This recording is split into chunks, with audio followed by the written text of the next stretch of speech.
ಚರ್ಚೆ ನಡೆತಾ ಇದೆ. ಏನೋ ಪ್ರಿಯಾಂಕ್ ಖರ್ಗೆ ಸಾಹೇಬರು ಎತ್ತಿದಂಥ ಪ್ರಶ್ನೆ ಇವತ್ತು RSSಗೆ ಕೇಳಿದಂಥ ಪ್ರಶ್ನೆ ಏನಪ್ಪ ಅಂದ್ರೆ ಯಾಕೆ RSS ನೋಂದಣಿ ಆಗಿಲ್ಲ ಅನ್ನುವಂಥ ಮಾತನ್ನು ಪ್ರಿಯಾಂಕ್ ಖರ್ಗೆ ಸಾಹೇಬರು ಎತ್ತಿದ್ದಾರೆ. ಆದರೆ ಉತ್ತರ ಕೊಡಬೇಕಂತದ್ದು RSS ಅವ್ರು ಬಿಟ್ಟು BJPಗೆ ಉತ್ತರ ಕೊಡ್ತಾ ಇದ್ದಾರೆ. ಇಲ್ಲಿ ಯಾಕೆ ಅನ್ನೋದು ಅದೇ ಪ್ರಶ್ನೆ ಗೊತ್ತಾಗ್ತಾ ಇಲ್ಲ. ಈ RSS ಮತ್ತು BJPಗೆ ಏನಾದರೂ ನಂಟಿದೆನಾ? ಏನು RSS ನೋಂದಣಿಯನ್ನು BJP ಅವ್ರು ಮಾಡಿಸ್ಬೇಕಾ? ಏನು BJPಯನ್ನು RSS ನೋಂದಣಿ ಮಾಡಿಸಿದೆ ಅನ್ನೋಂಥ ಪ್ರಶ್ನೆಯನ್ನು ಕಾಡ್ತಾ ಇದೆ. ಇಲ್ಲಿ ಇವತ್ತು ವಿಜಯಪುರ ಜಿಲ್ಲೆಯ ಸಂಸದರಾದಂಥ ರಮೇಶ್ ಜಿಗಜಿಣಗಿ ಅವರು ಒಂದು ಮಾತು ಹೇಳಿದ್ದಾರೆ.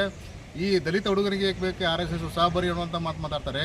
ಆಮೇಲೆ ಈ RSS ತಂಟೆಗೆ ಹೋದವರು ಯಾರೂ ಉಳಿದಿಲ್ಲ ಅನ್ನುವಂಥ ಮಾತನ್ನು ಕೂಡ ಹೇಳ್ತಾರೆ. ಅಂದರೆ ಇದ್ರ ಅರ್ಥ ಏನೋ ಅಂತ ನಮಗಿನ್ನ ಅದು ಯಕ್ಷ ಪ್ರಶ್ನೆ ಆಗಿ ಕಾಡ್ತಾ ಇದೆ.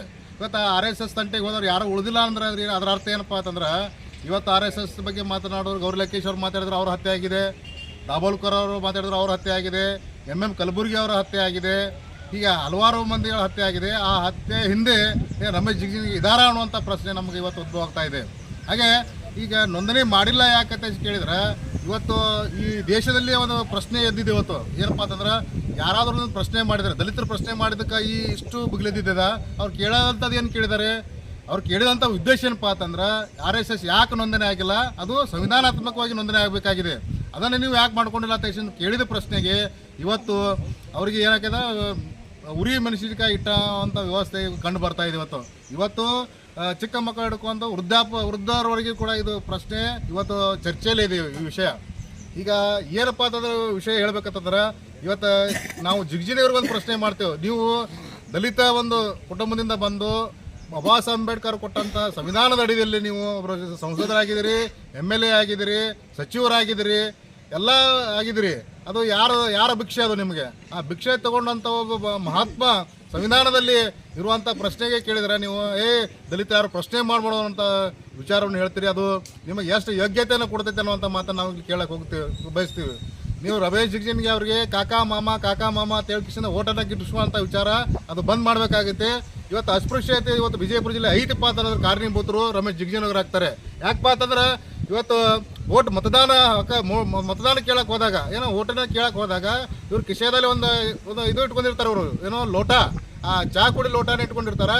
ಈ ಬೇರೆ ಜಾತಿಯ ಮೇಲ್ವರ್ಗದವರ ಮನೆಗೆ ಹೋದಾಗ ಏನು ಮಾಡ್ತಾರೆ, ಇದೇ ಕಪ್ನೆ ಹಾಕ್ರಿ ನಾ ಇಲ್ಲೇ ಕುಡಿತಾನೆ ಅನ್ನೋಂಥ ವ್ಯವಸ್ಥೆ ಐತಿ. ಈಗ ಏನು ಹೇಳ್ತಾರೆ, ಒಮ್ಮೆ ಜಿಲ್ಲಾ ಪಂಚಾಯತಿ ಆವರಣದಲ್ಲಿ ನಾವು ಅವರು ಇದ್ದಾಗ ಕಾಕಾ ಮಗನೇ ಅಂದ್ರೆ ಅವಾಚ್ಯ ಶಬ್ದಗಳೇ ಮಾತಾಡ್ತಾರೆ. ನಾವು ಅಸಂವಿಧಾನಿಕ ಪದಗಳನ್ನು ನಮಗೆ ಬಳಸೋಕ್ಕಾಗಂಗಿಲ್ಲ. ಯಾಕಂದ್ರೆ ನಾವು ಡಾಕ್ಟರ್ ಬಾಬಾ ಸಾಹೇಬ್ ಅಂಬೇಡ್ಕರ್ ಬರೆದಂಥ ಸಂವಿಧಾನಕ್ಕೆ ನಾವು ಗೌರವ ಕೊಡ್ತೀವಿ. ಹಾಗಾಗಿ ನಾವು ಅಂಬೇಡ್ಕರ್ ಬೀಜಾಸುರದೀವಿ. ನಾವು ಯಾರಿಗೂ ಹೆದರುವಂಥ ಅವಶ್ಯಕತೆ ಇಲ್ಲ. ಖರ್ಗೆ ಸಾಹೇಬ್ರ ಇದು ನಾವು ಇರ್ತೀವಿ ಅನ್ನುವಂಥ ಮಾತನ್ನು ಕೂಡ ಈ ಸಂದರ್ಭದಲ್ಲಿ ಹೇಳಿಕೆ ನಾವು ಬಯಸ್ತೇವೆ. ಖರ್ಗೆ ಸಾಹೇಬ್ರ RSS ಇವತ್ತಿನವರೆಗೆ RSS ಅನ್ನು ಪ್ರಶ್ನೆ ಮಾಡೋರು ಯಾರೂ ಇರಲಿಲ್ಲ. ಇವತ್ತು ಪ್ರಶ್ನೆ ಮಾಡಿದಾರೆ. ಅದ್ರ ಹಿಂದೆ ದಲಿತ ಸಂಘರ್ಷ ಸಮಿತಿ ಅಂಬೇಡ್ಕರ್ ವಾದ ಯಾವತ್ತೂ ಏನು ಕಾರ್ಯಕರ್ತರು ಎಲ್ಲರೂ ಅವರ ಜೊತೆ ನಾವು ಇರ್ತೀವಿ ಅನ್ನೋ ಮಾತನ್ನು ಇವತ್ತು ಸ್ಪಷ್ಟವಾಗಿ ಹೇಳಕ್ಕೆ ಬಯಸ್ತೇವೆ. ಯಾಕಪ್ಪ ಈ ಮಾತನ್ನು ಹೇಳಕ್ಕೆ ಬಯಸ್ತಾ ಇದ್ದೀವಿ ಅಂದ್ರೆ ನಾವು ಅಂಬೇಡ್ಕರ್ ವಿಚಾರವಾದಿಗಳು. ಅಂಬೇಡ್ಕರ್ ವಾದ ನಮ್ಮ ಮೈಯಲ್ಲಿ ಹರಿತಾ ಇದೆ, ಅಂಬೇಡ್ಕರ್ ವಾದ ರಕ್ತ ನಮ್ಮ ಮೈಯಲ್ಲಿ ಹರಿತಾ ಇದೆ. ಹಾಗಾಗಿ ಇವತ್ತೇನು ಪ್ರಶ್ನೆ ಮಾಡುವಂಥ ಹಕ್ಕು ನಮಗೆಲ್ಲರಿಗೂ ಇದೆ. ಅದಕ್ಕೆ ಜಿಗಜಿಣಗಿ ಅವರಿಗೆ ನೀವು ಮುಂಬರುವ ಚುನಾವಣೆಯಲ್ಲಿ ನಿಮಗೆ ತಕ್ಕ ಪಾಠವನ್ನು ಕಲಿಸುವಂಥ ವಿಚಾರ ನಾವು ಮಾಡ್ತೀವಿ. ಅದನ್ನು ನೀವು ಶತಸಿದ್ಧ ಬರೆದಿಟ್ಕೊಂಡ್ಬಿಡಿ.